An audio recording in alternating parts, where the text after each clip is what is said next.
All right, today I am here with Chantel Ray to answer the top 30 questions that we have gotten on intermittent fasting. So let's start off with the first one. What is intermittent fasting? So really, it's basically a section where you say, okay, I'm going to eat now, and now I'm going to stop eating. I mean, a lot of times people want to do an 8-hour window where you say, okay, I'm only going to eat in an 8-hour window. Some people do a 6-hour window. So it's basically just where you're cycling between periods of fasting and periods of eating. It doesn't say like, okay, you're not eating this, you're not eating that. It's just involved in how many hours you're fasting and how many you're eating in. So a daily 16-hour fast. Sometimes people like to talk about the fasting side. So they'll say, I'm fasting for 16 hours or I'm fasting for 18 hours.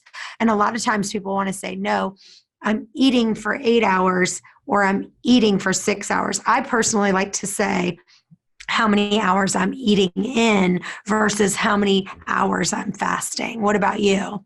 Yeah, same. Like I prefer to, it sounds better for me for what I actually get to eat than what I'm omitting. It seems like a long time, especially if I'm doing like, I'm only eating in 2 hours or 4 hours is what I would say, which also talks like a lot of people think like in intermittent fasting that, it's just like omitting obviously and then eating some, but there are different types of intermittent fasting. Like some people do time restricted each day. Some people will not eat for days and then eat certain days. Like what are the different types of intermittent fasting that you've kind of seen?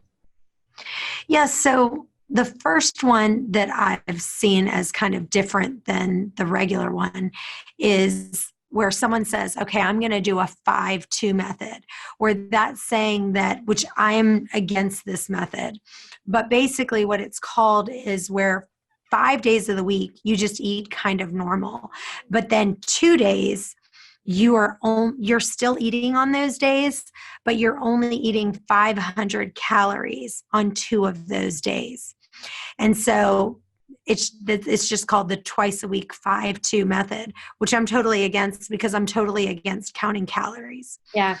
The other thing is what we call an alternate day fasting, which I'm a big fan of alternate day if it's on and off, Right. which means like you could say, Monday I'm going to eat, Tuesday I'm going to fast, Wednesday I'm going to eat, Thursday I'm going to fast. But a lot of times what they call the alternate day fasting is, again, this whole calorie restriction where you say, I'm going to eat regular, and then on the next day I'm only going to eat 500 calories. So anytime it's a calorie modified fasting and the modification is based on your calories, I'm not a fan of it because I feel like that becomes more of a in bondage thing. So I just believe that you should either be fasted or you're not fasted. Now, I'm not against doing a juice fasting. If you feel like you're going to do a longer fast and feel like you need to add some juice in there, or bone broth or some of the crutch drinks that I talk about, that's different. Yeah. And then the time restricted eating, that is where we talked about where you could do a 16-8 or you could do a 14-10 or you could do an 18-6, which means 16 hours you're fasted, 8 hours you're eating. Yeah. And I personally think 10 hours, if you're eating in a 10-hour window, meaning 14 hours fasting, 10 hours, I mean, to me, that's not really doing any kind of fasting. Oh, yeah, that's like a normal, like that's just crazy. And I agree. I do not like the calorie counting fasting because one of the things I love about fasting is I do get to eat what my body craves and not like what I'm restricted. Like, oh, I can only have one Oreo. Like, no, if I feel like eating 2 Oreos, I eat 2 Oreos as long as it's within my window and as long as I'm full, like not full yet. The other thing I think a lot of people ask is like, how long does it take your body to adjust to the intermittent fasting? Like, so sometimes, when you do your first fast, like I know sometimes like my body is like growling, like starving to death. How long does it take your body to kind of adjust to the not eating back and forth?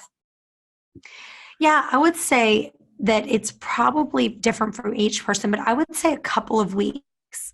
And so some people can transition, into a shorter eating window a lot faster.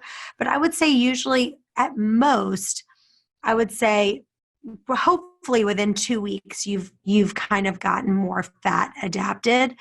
And so what that means is that your body is now using fat for fuel instead of using sugar for fuel. Have you heard of that term? Yes. Right? Yeah. So it's like, for me, I'm like, okay. And here's the thing. Fat adapted is the metabolic state where your body has been in ketosis long enough that you've kind of transitioned where you say, okay, I'm over here. All I'm used to is burning carbs, sugar for all my energy. Now over here, your body's like, okay, we're not getting any more sugar. I'm going to have to use fat for fuel. So that is basically what that means, is that's what your body's starting to get used to. I've heard people say it takes like 6 weeks to get fat adapted. In my opinion, that it really depends on how much weight you have to lose and how used to your body is to grabbing for the sugar instead of for the fat. Yeah. Well, I really had no idea how many benefits fasting has, like intermittent fasting can give you, until I started doing it. And obviously, like, the first reason I started doing it was for weight loss. You know, I was like, okay, something's got to give. I've tried all the fad diets. Like, let's just kind of talk about that. So obviously that helped. And then I saw, increased energy, like all these benefits started coming. So what are some of the benefits people will see? Like, obviously weight loss is one of them, but what are some of the other benefits people will see from intermittent fasting? Yeah, for me, it was really healing my body. And so I had thyroid issues, I had skin issues. So like, the more I fast, my skin, any kind of psoriasis or eczema that you're using, or that you have, is going to be helped. Even things like aches and pains in your body. So like, my one friend had an Achilles injury, and for a year, she was like, her Achilles hurt. She couldn't do anything. She actually went on a 5-day fast, which, don't panic if you're listening to this, but she went on a 5-day fast, and she said her Achilles has never been better. Her Achilles is better than it was before she had that injury.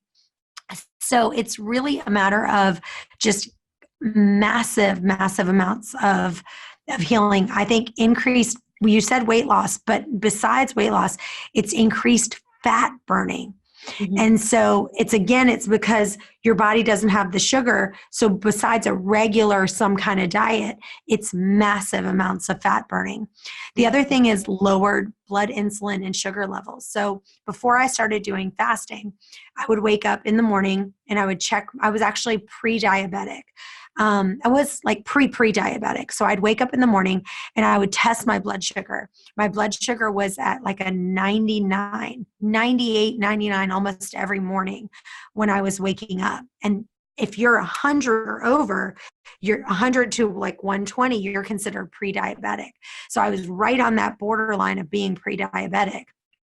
And so now that I've been doing fasting, my blood sugar is more stable than it's ever been.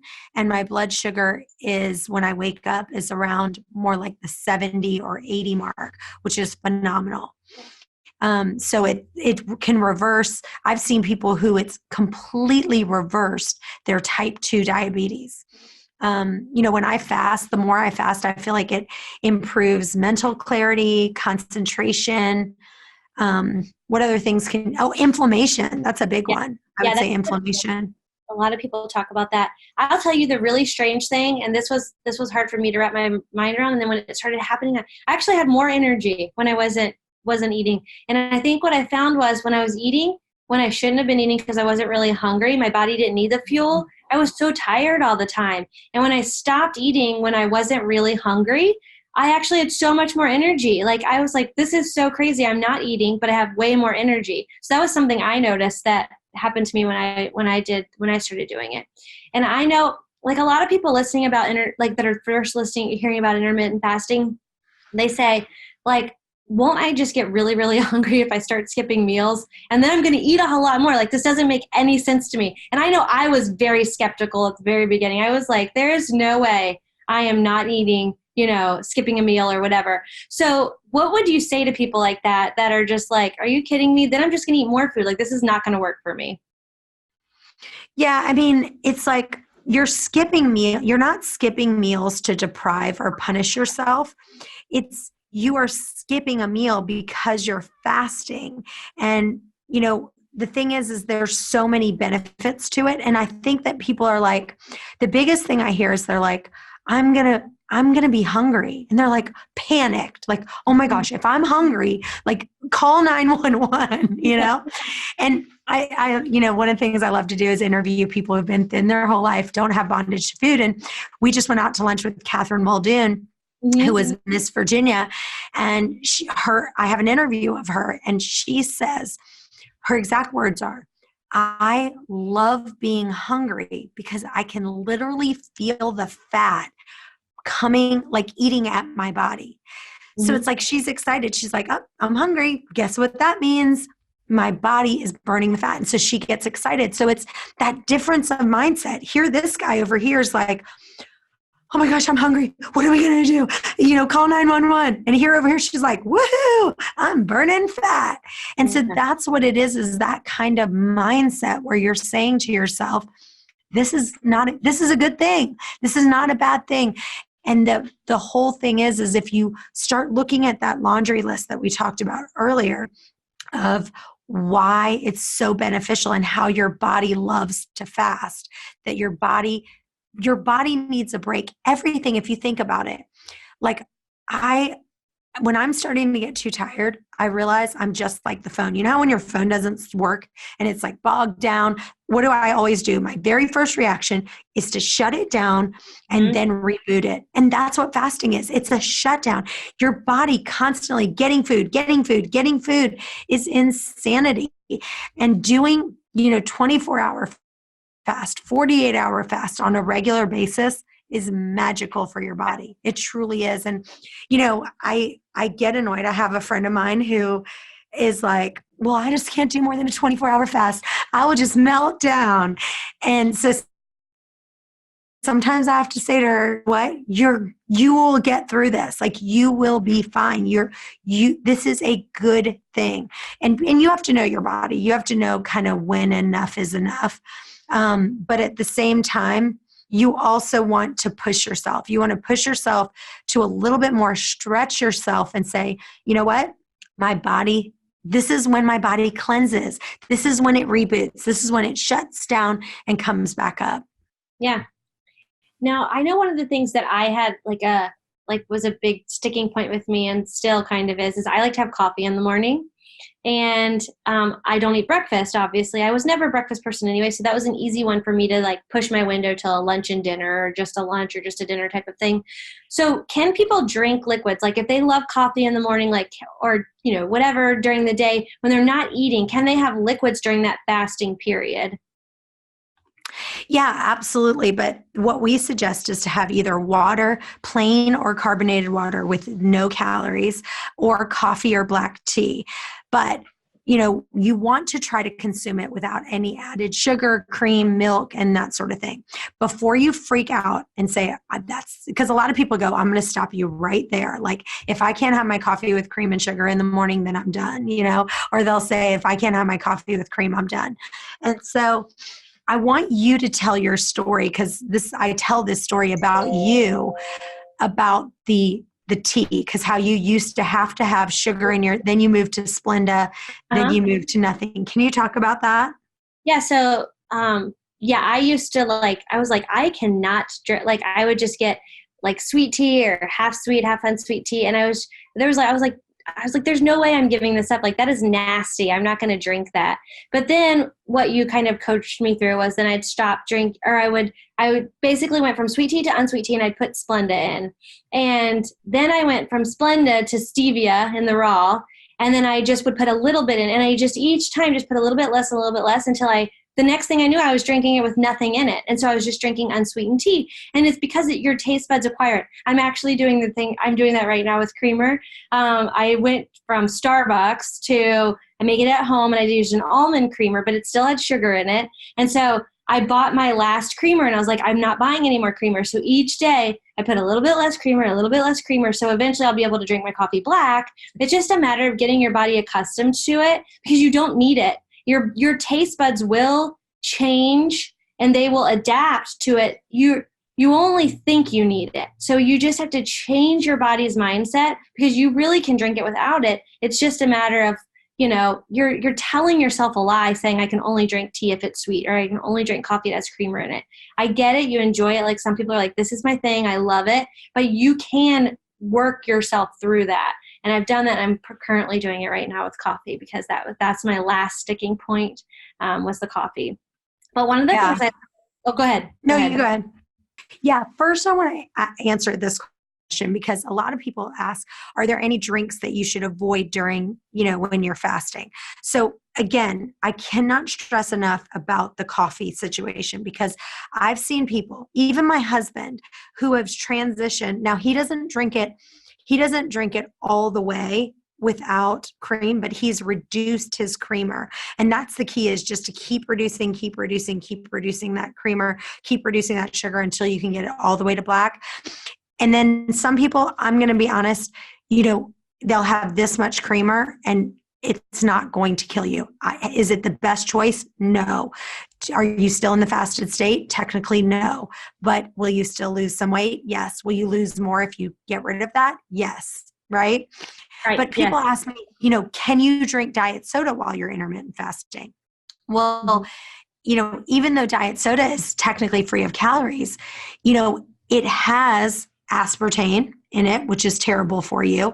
And it also can create an insulin response, because in your body, it might think that it's something sweet. And so we've seen people who are drinking diet soda. It's not as good. Is it better than having a Coke? Absolutely. But why would you want to put those chemicals in your body? But again, try to transition your way out of that. Yeah. And, almond milk, you have to be very careful. Like, can you have almond milk while you're intermittent fasting? Almond milk, a lot of these, you have to look at them. They have a lot of sugar, and sugar equals carbs. And as soon as you consume these, you're no longer to be considered fasting. So you want to try to limit it as much as possible. Now, What was your next question? About eating, like what can I eat during my window? I know, like I was saying, like I can eat different things than you can eat during your window. What do you tell people? Some people are like, oh, I'm going to eat everything in sight. Like what should they be eating when their window's open to actually eat? In my book, I talk about chemical city, and I just say, like, my biggest thing is whole, natural, real foods. So like if I'm going to have a burger, I want to try to have a grass-fed burger. If I want to have, a salad, I want to try to make it organic, but again, I eat what my body's craving, but I just try to pick whole foods if I can. But that doesn't mean, like, if I'm going to have a brownie, I'm probably going to have one that's gluten-free, that doesn't have a ton of chemicals in it. That's my biggest thing. So I'm not going to deprive myself, because for me personally, anytime I deprive, that's going to lead to a binge. But I am going to be ultra conservative on what the chemicals is. My most important thing. Is this a real whole food that's not laden with chemicals, is my biggest thing. Yeah. And that's one of the things I love about intermittent fasting. And I have literally kept my weight off so well by doing this, because I don't deprive myself. Like I do get to eat what I want, and that's really important.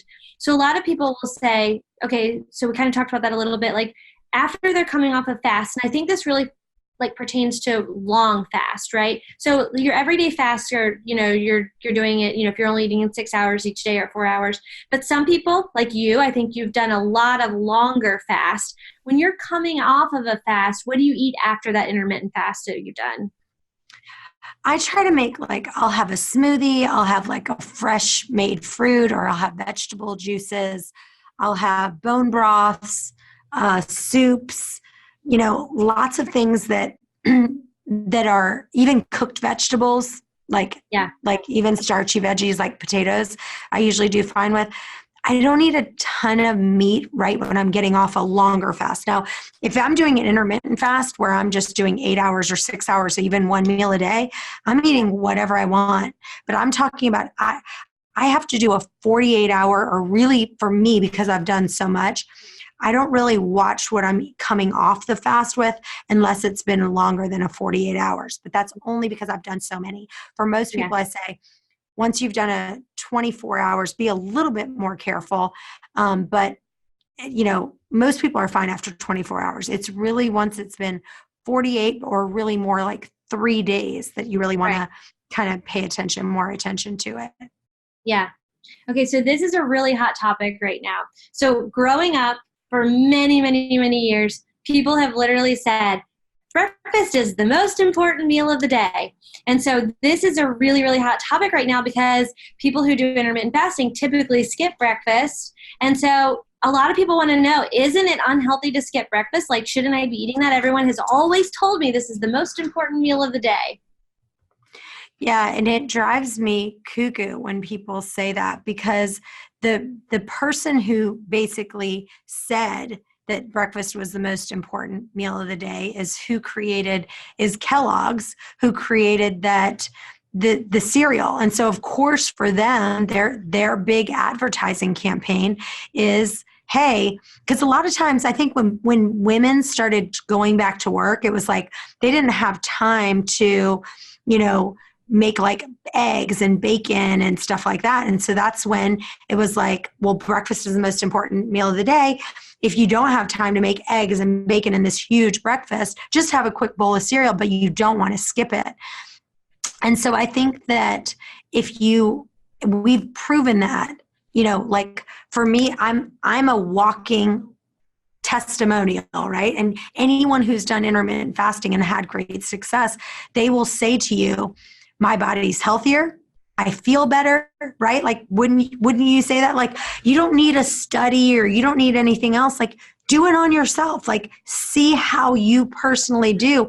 And anyone who's done intermittent fasting, again, for an extended period of time, because it takes time to transition.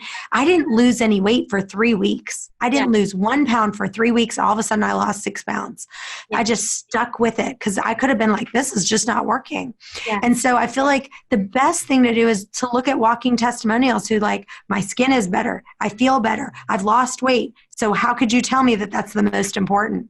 Right, exactly. And some people that might be listening to this may be saying like, listen, I love breakfast. Like, that's my favorite meal of the day. So does it matter if people eat early or late? Does it matter when their fasting windows are? So if they're like, no, I love breakfast, I really want breakfast, I don't want to give that up, could they then eat in the morning and then fast, not eat dinner? And so what do you say to that? I would say once a week for me. Now, you can eat breakfast. I know tons of people who just eat breakfast and lunch. They just skip dinner all the time for the most part, and like sometimes the late dinner. But for me, I feel like when I start eating in the morning, then I just feel more hungry throughout the rest of the day. So I personally do breakfast once a week, usually on Sundays, and it's actually brunch. So me and my husband and my family and son and daughter, we go out to breakfast. We like to go to, what's the name of that place that I like, Heather? The Bee and the Biscuit? No, I like that place too, but there's a place, and it has like farm to table kind of food, but I like to get like an omelet, and they have like a kale tonic and stuff like that. So that's my tradition. Yes. What is it? Watch? Or is that what it is? Which one? First Watch? First Watch, yeah. First Watch. So I'll go there for breakfast, but I really enjoy doing that once a week. And sometimes I'll do it twice a week, but then on those days, I'll make the choice to skip dinner. Almost never do I eat 3 meals a day. I'm eating 2 meals max, and sometimes 1. So I'm either eating 1 meal a day or I'm eating 2 meals a day. And I'm making that conscious decision on which one I'm doing. It's either breakfast and lunch or lunch and dinner. I almost never skip lunch. Lunch is my favorite meal of the day, if I had to pick any of my favorite. Now, so a lot of people wonder, so if I stop eating, there's a lot of things out there that will say fasting can cause your body to store fat because your body's like not eating. So it's thinking, oh, I'm going into starvation mode, I have to store fat. Like, what do you say to those people? Well, again, it would be about like, if you looked at how many people are losing weight doing intermittent fasting, you can't say that, right? Now, do I think that your body, once you start doing extended fasting for 3 days or more, then I do believe that your body is going to then at that point, store onto a little bit because it's afraid that it doesn't want you to go into starvation mode. So I do believe that once you start going for really longer extended fasts, that will happen. But absolutely not. I mean, again, it's living proof. Like, would you say since you've started doing intermittent fasting, you're living proof? How much weight have you lost? Oh gosh, I've lost like 50 pounds. Yeah. Doing 50 pounds doing intermittent fasting. So it's like, okay, this is a perfect testimonial. And anyone who's lost weight with intermittent fasting will tell you the same thing. So when they say these studies and so forth, it's just not true. What about supplements? Because a lot of people like to take supplements, but a lot of them, you hear about supplements, they say like, well, I have to take it with food, or it only works well when you're eating this type of diet. So do you recommend that people take supplements while they're fasting? So one of the things that is important is that some supplements can make you nauseous because they have magnesium stearate in them. They have, they're not as clean supplements. A lot of them have some different additives in there. And if you take a supplement on an empty stomach, it can make you sick, which I suggest not taking those kind of supplements. So like if a supplement does make you sick, when you have an empty stomach, then you shouldn't take it. But if you're taking whole food vitamins, then if you think about it, it's just whole foods that's kind of ground up. And so that means that you are taking some food, right? So it depends on how kind of Nazi you want to be with the fasting. Like, for example, some people say, okay, if I fast and I kind of have bulletproof coffee, or if I fast with coconut oil, then I'm fine. Well, again, if you are on a clean fast, then you should be taking your supplements when you eat. That's the best thing to do. I, every once in a while, will take supplements just to kind of keep in my routine. I'll take some whole food supplements, and nothing is really changing. So I feel like it's kind of one of those things. It's like, this is not what's breaking you. You know what I mean? Like, this is not going to be like, oh my gosh, I can't lose my last 10 pounds because I'm taking a supplement. Yeah. So it's like, it's not as big of a deal as people are saying. But if you want to be really Nazi about it, then just take the supplement at lunchtime or whenever you open your window. Yeah. That's good. Okay, so a lot of people have questions around fasting and working out. So a couple of different things. One, should you work out when you fast? And I have, particularly for me, when I actually prefer to work out while I'm fasting. So I do it like when I wake up in the morning, because I don't eat for still a little while. Because for me, I find that when I work out, it actually curbs my hunger. So I could be hungry if I get on, the bike and do an exercise or something. Then when I get off, I'm not hungry anymore. And so that kind of pushes me a couple more hours down. So for me, I do like to work out when I'm not eating. But what would you say to people who are asking, should they work out while they're fasting? So there are people who say that you should not, you can't build muscle while you're fasting. That's what they say, is that when you're fasted, you need the glycogen to maximize muscle. And so, I mean, I've been doing weightlifting, and I have my trainer does weightlifting while he's fasted. So, that is a very controversial topic. There's a lot of people who say you should only do cardio while fasted, that cardio while fasted is fantastic, but doing weight training, you're not going to be able to get as much muscle as you possibly want if you're fasted. For me, I personally do cardio and I do weight training, and I feel like I'm doing fine with maximizing my muscle. Yeah. So. Okay, so I have a question that I sometimes hear. Should kids fast? What do you think about that?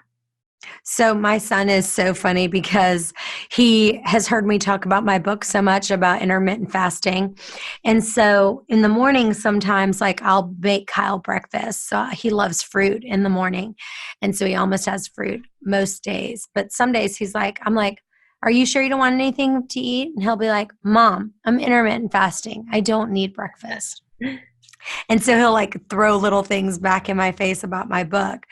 And so I believe that really a kid should do fine on 2 meals a day. They don't need to be having 2 meals and snacks and everything else. So when Kyle does eat, my son either doesn't eat breakfast at all. And if he does, it's probably about 50 calories of fruit. And it's not because I'm saying don't eat.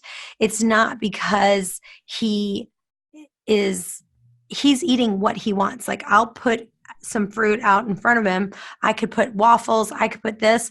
He literally looks at the plate. He almost always just takes the fruit, and he takes about this much fruit. And if I had to, I don't count the calories, but I'm saying if I did, he either eats 0 calories or 50 calories of fruit every day. Yeah. And he's in perfect shape. He comes in number 1. He's like number 1 in every one of his sports. He is the fastest runner in his entire school. I mean, he's just a beast. He's an absolute athletic beast. So I absolutely think kids can do intermittent fasting. I would say Kyle probably eats in an 8-hour window every day. Sometimes between 8 and 10 hours is what he usually eats. Yeah. And I think it's interesting if you actually watch kids eat, if they're not hungry, they won't eat. And so they don't know anything other than what their body's telling them yet. And so I feel like they naturally just follow what their body says. They ask for what they want. They ask for what they crave. And if they're not hungry, they'll say, no, thank you. Like, I don't want to eat right now. Or they'll just eat a little bit and then they're done. They leave it. So I think kids are a really great example of just intuitively thin. They're intuitively thin. Their body tells them what to eat, when not to eat. It's perfect. Yeah. Okay, let me ask you this question. So a lot of, with the intermittent fasting, a lot of people say, I don't believe in it because I think we should be eating 6 small meals a day. Like, can't I just eat 6 small meals a day? So my insulin, you talk about insulin, like it helps keep everything stable. What do you say about that? So I am a huge proponent of not doing, like, that makes me infuriated when I feel like people need to eat 6 small meals a day. And the thing about it is what you're doing every time you're eating is you're raising your insulin levels. And so for me, because I've tried every diet under the sun, when I did eat for 6 small meals, because I tried that, first of all, my meals were never small, because one of the things that you have a problem doing when you have a problem with eating and overeating is it's kind of like me skiing. I'm a great skier. I do really well skiing, but I can't stop. It's the exact same thing with eating, is that you start great, but you have a problem stopping when you're full. And so what intermittent fasting does is it's stopping how many times you're doing that. So it's like start, stop, start, stop, start, stop. And inevitably you're eating more than you need every time you're doing those 6 meals. And that's what I was doing. So I just believe that every time you're raising your insulin levels, it's not good for your body. So I'm a very much anti snack away. Like, that is a disaster. Yeah. Now, what about intermittent fasting, like men versus women? Does it affect them differently? Absolutely. I feel like the number one thing is a woman's hormones. And so the big thing for women is that when they are on their menstrual cycle, that's when things kind of get, wonky. So for me, I know the week before my period, I absolutely can't I'm probably eating more like a 6 I usually probably eat in a 4 to 6 hour window.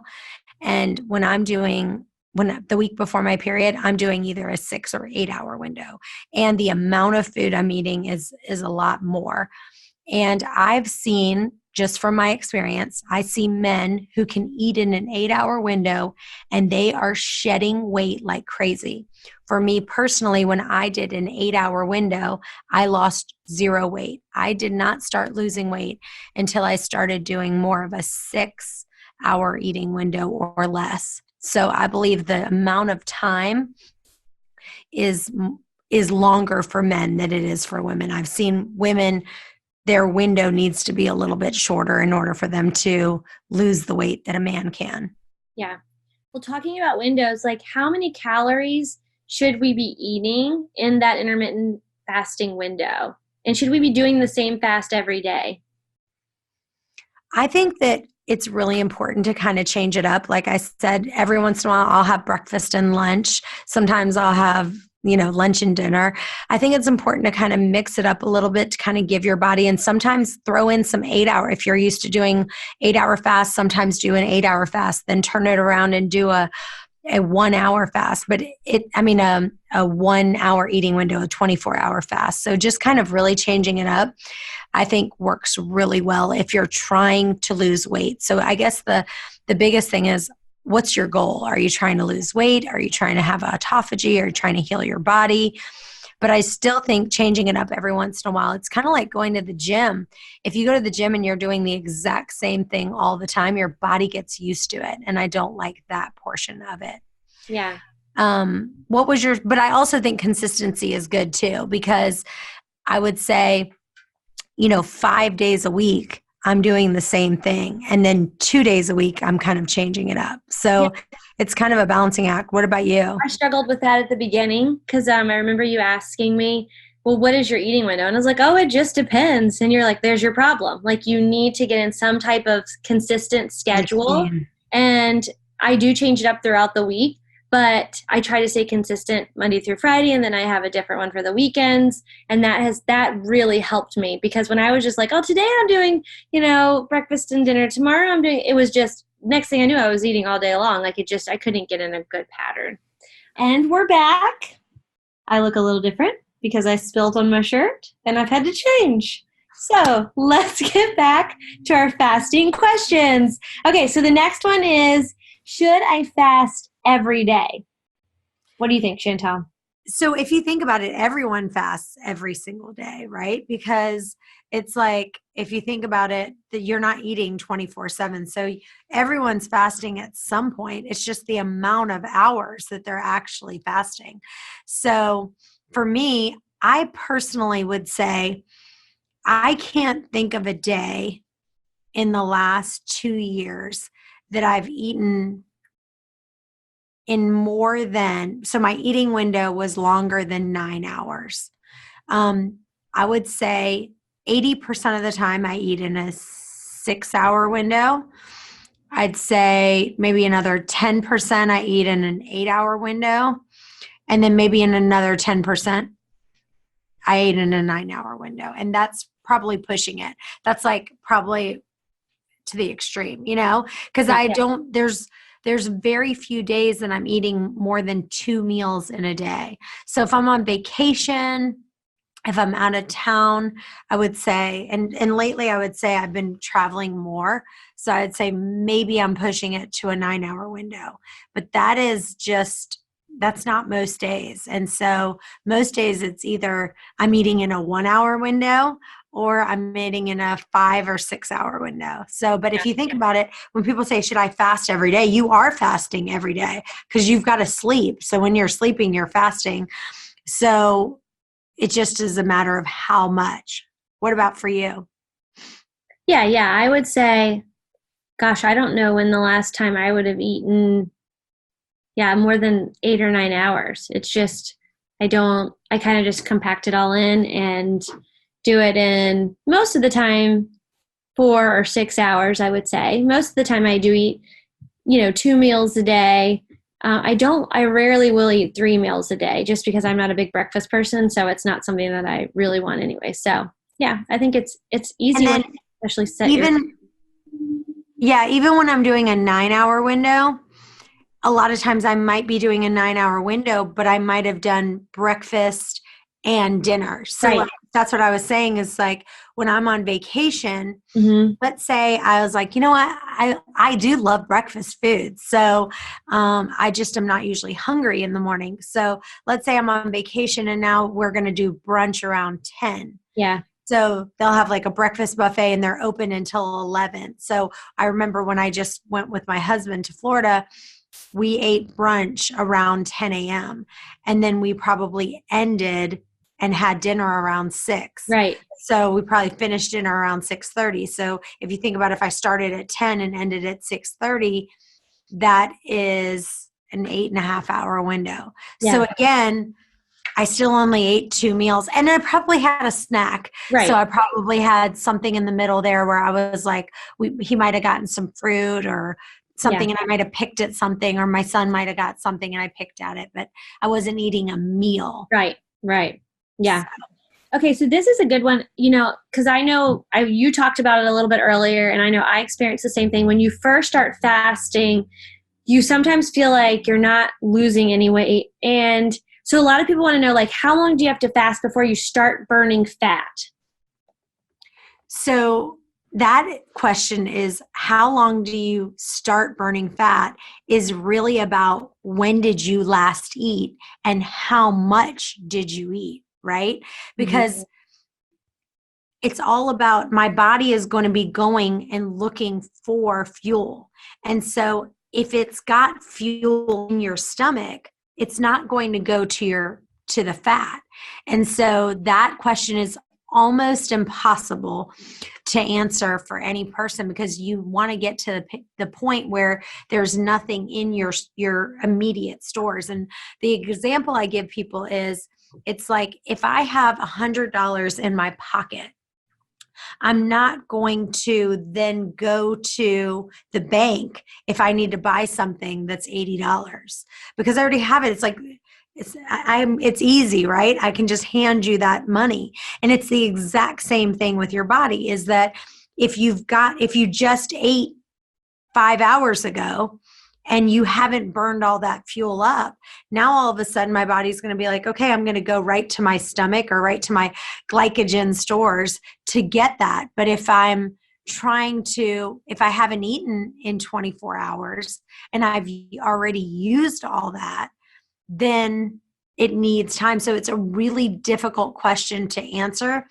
But I would say, in general, once your stomach starts growling is a really good thing, because once your stomach starts growling, it means that you are on E, right? You're on empty at that point.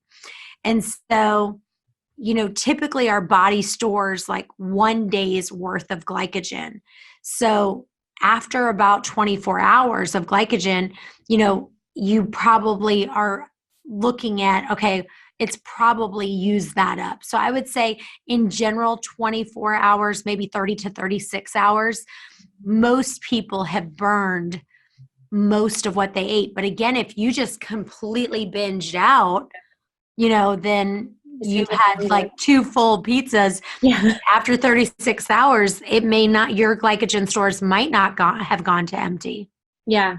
I've noticed too, if I do overeat, it's much longer before my stomach growls the next day. Like it could be lunchtime and I'm still not hungry, because your body is still trying to eat all of the extra food that you ate. And so you still feel that going like on day after day after day if you do overeat. So, and there are different tools to see if your body is in ketosis. So what does ketosis mean? It means that your body is using fat for fuel. And so they've got all kinds of different things out there now. They have a ketosis blood measure. They have some ketosis test strips that you could pee on to see if you're in ketosis. But again, it really doesn't mean, it really matters most of when was the last time you ate, and when is your body now burning fat, because it needs that for storage. I mean, it needs that for fuel. Yeah. Let me ask you this. Is there anybody out there who should not be doing intermittent fasting? I would say the 2 points, and again, it really depends on what your eating window is. So like if you're intermittent fasting and you're pregnant, do I believe you could have a healthy pregnancy eating an 8-hour or 6-hour window? Absolutely. Would I be like, Absolutely. That's fine if you're pregnant to do that. Yes.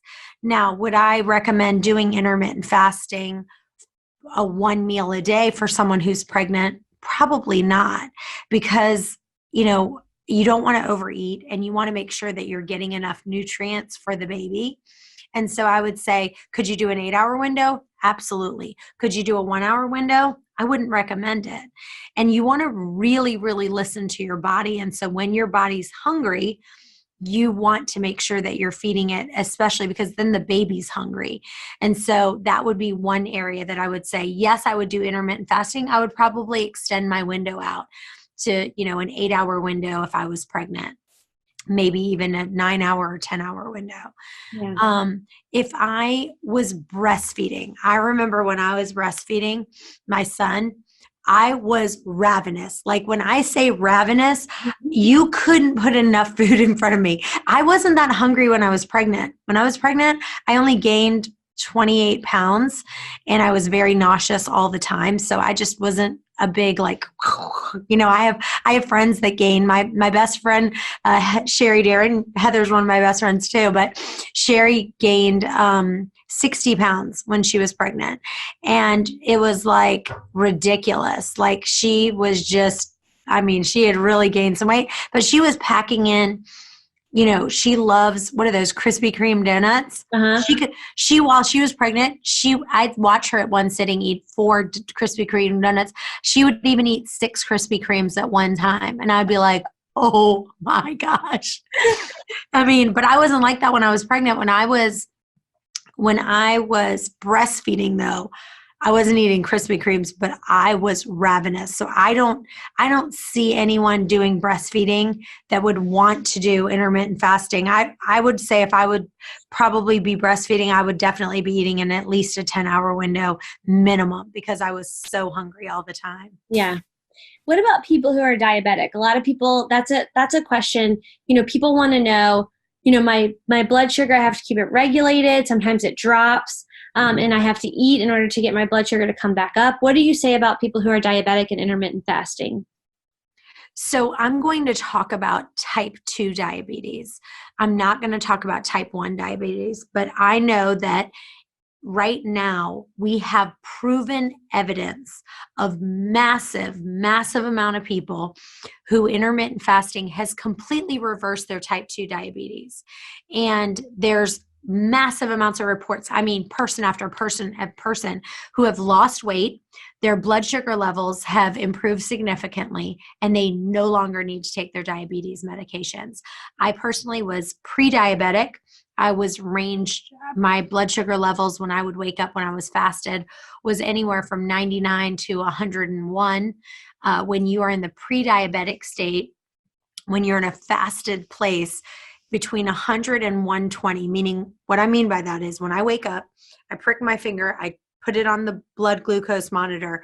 If it comes up between 100 to 120, you're in the pre-diabetic state. And that's from a regular physician. If you ask most naturopaths, people who are functional medicine doctors, they would say that really around 90 or higher, you're in the pre-diabetic state. And when I was waking up in the morning before I started doing intermittent fasting, my blood sugar was anywhere from 95 to about 102. And now when I wake up and do my blood sugar, I am probably around 70 to 80, which is phenomenal. If you wake up in the morning and you check your blood sugar and you're between 70 and 80, you are doing fantastic. So I believe that it is just a powerful tool. If you've got type 2 diabetes, obviously you need to talk to your doctor, but there's just way too many people who have been cured. And in a person with type 2 diabetes, your cells don't respond normally to insulin, which helps you to control the amount of sugar in your blood. And so when you are eating, carbs and breads and pasta and sugar, basically what's happening is your pancreas is receiving a signal to release insulin. And so what happens with all these people who are eating, no matter what you're eating, right? It doesn't have to be, carbs. It can be, you could be eating broccoli and still your pancreas receives a signal to release insulin, and insulin is released into the bloodstream. And if you're constantly doing that, that's when you can get insulin resistance. And that's one of the things that I believe is so powerful about fasting, is because you're limiting the number of times you're eating. You're not eating here every 6 small meals, 8 small meals. And what happens is that your body finally gets a chance to heal itself. So I'm a huge proponent of intermittent fasting, and there's too many ways that you can heal it. I've seen it for people who have type 2 diabetes. Now, what are some potential, like just in general in intermittent fasting, what are some of the potential negative effects people can feel if they start doing intermittent fasting? I would say the number one thing, and I have it now. I'm actually doing a 48-hour fast, and that's brain fog. So brain fog, is basically where you just feel like you're dumb. You're like, you feel like you're kind of walking in a cloud, and you feel like there's something wrong with you. You feel like you can't really explain it. You just literally feel like there's just a whole bunch of fog and you can't see clearly. The thing about fasting is it's so weird, because you go from feeling like you're in brain fog, you almost feel like you have a little bit of like flu-like symptoms. You're like, oh, I just feel a little achy. I feel like I'm cold. And then I feel like, you just have this overall feeling of not feeling great. And then what's so weird is once you continue to fast, you then is like from here to brain fog into like the most clarity you've ever had.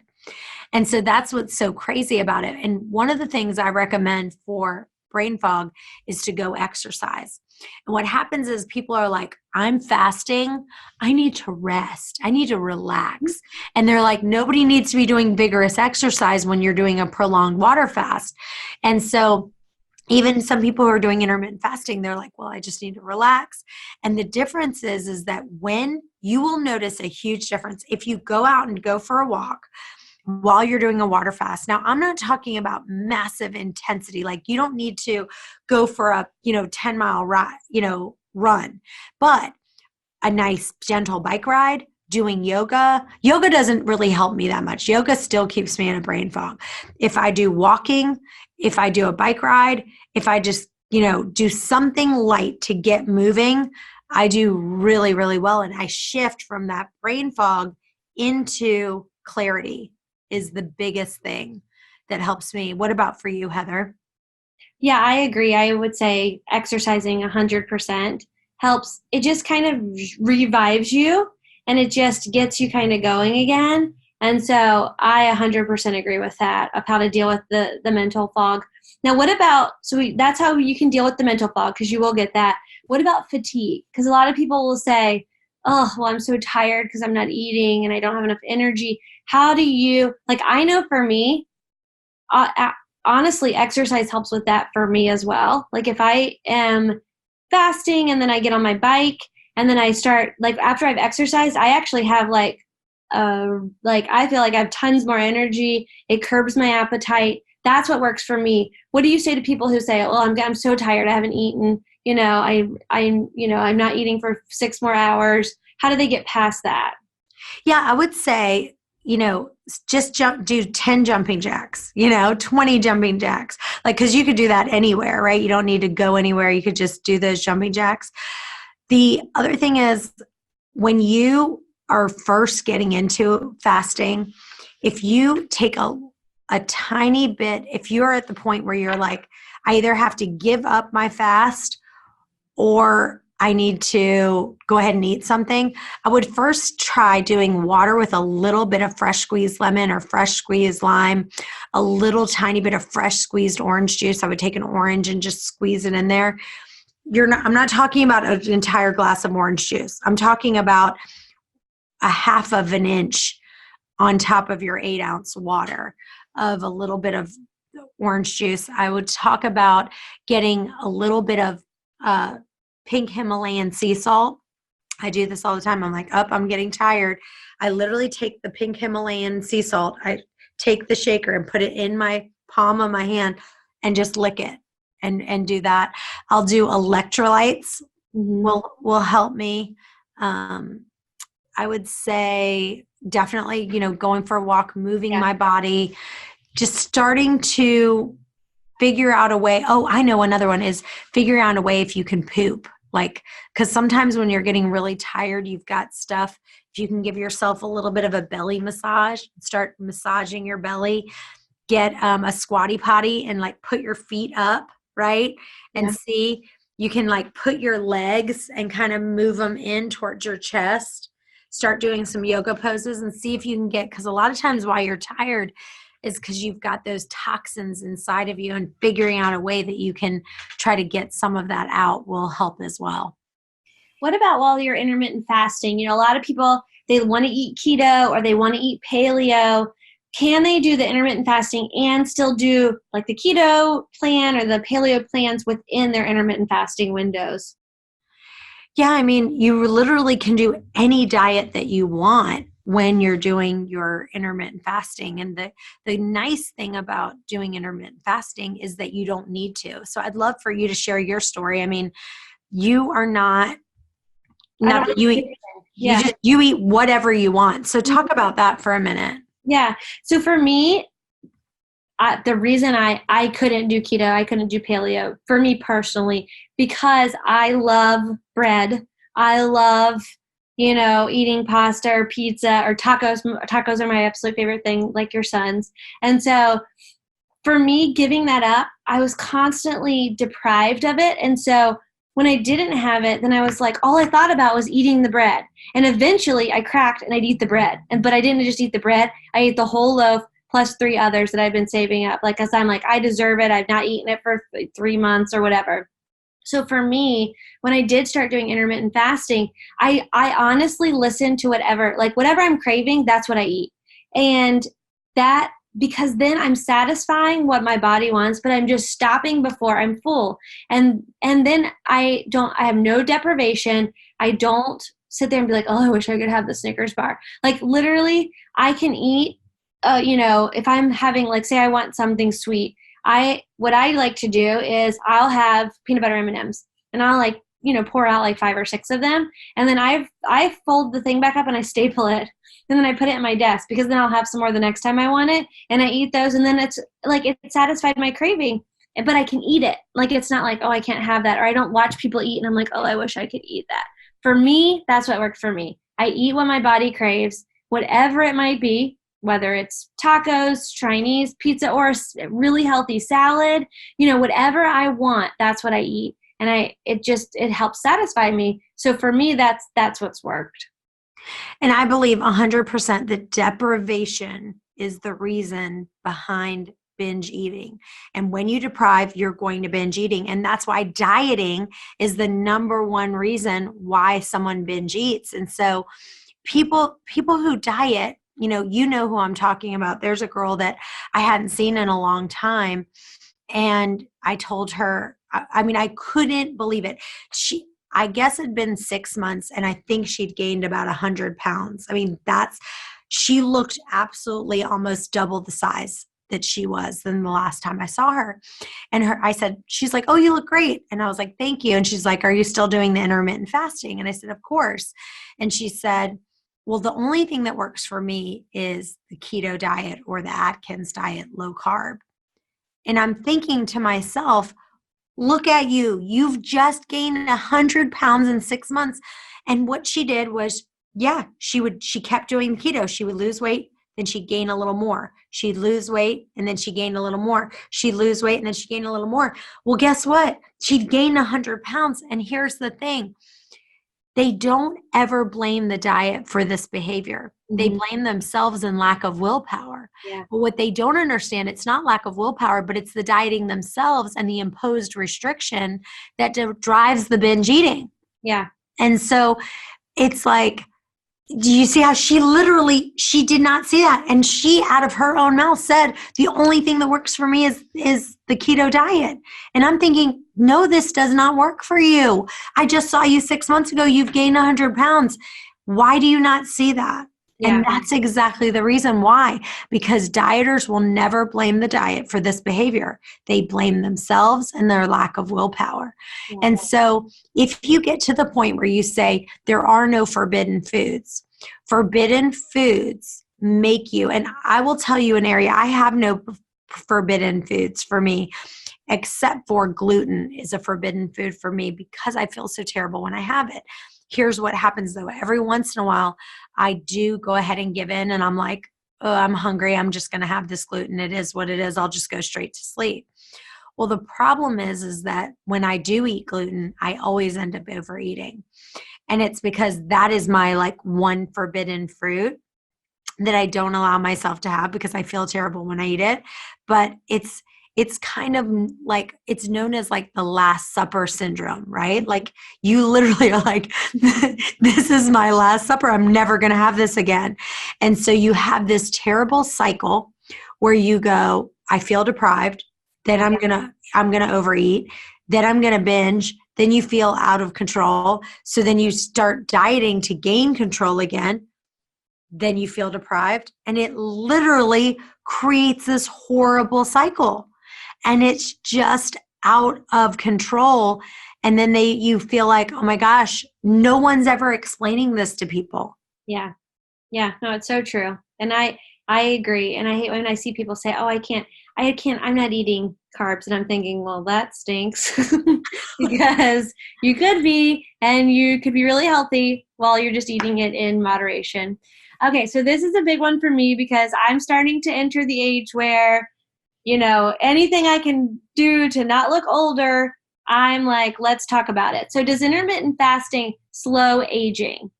So autophagy is a key process that helps keep your cells in balance. So basically, it's like you're recycling those cells. So the term autophagy comes from the Latin word meaning self-eating. So basically what it is that it's the process of it where you're breaking down parts of your cells in order to recycle them in the creation of new cells. And so like if you get a peel, you're basically going, okay, I'm going to kill these cells, and then it's causing your body to remake new cells. And so that's kind of the idea, is that you're disrupting the normal process, and then you're getting rid of that, and then your body is leading it to create new cells. And so that's why intermittent fasting works for aging. Now, let's put it this way. I've been doing fasting for a year, and I look at myself in the mirror and I'm like, oh my gosh, I'm getting wrinkles here. I'm getting this here. And so is it going to be the end all? And it's like, okay, you never have to have Botox again? No. But does it help with it? Absolutely. Yes. And anything we can do to slow the process. Yes. Always a good thing. Okay. This one is like, I have this 100%. Why do I get cold when I'm intermittent fasting? Whenever I'm fasting, I am freezing. I'm always cold when I'm fasting, but that's when I'm doing extended fasting. So when I'm doing intermittent fasting and I'm eating in a 6-hour window, I'm not cold. If I start doing a 24-hour fast or longer, and some people do get cold just doing intermittent fasting, but for me, I start feeling cold when I start doing longer fast of 24 hours or more. But it's pretty common, and it's got a good reason. So when you fast, your blood flow increases to your fat stores.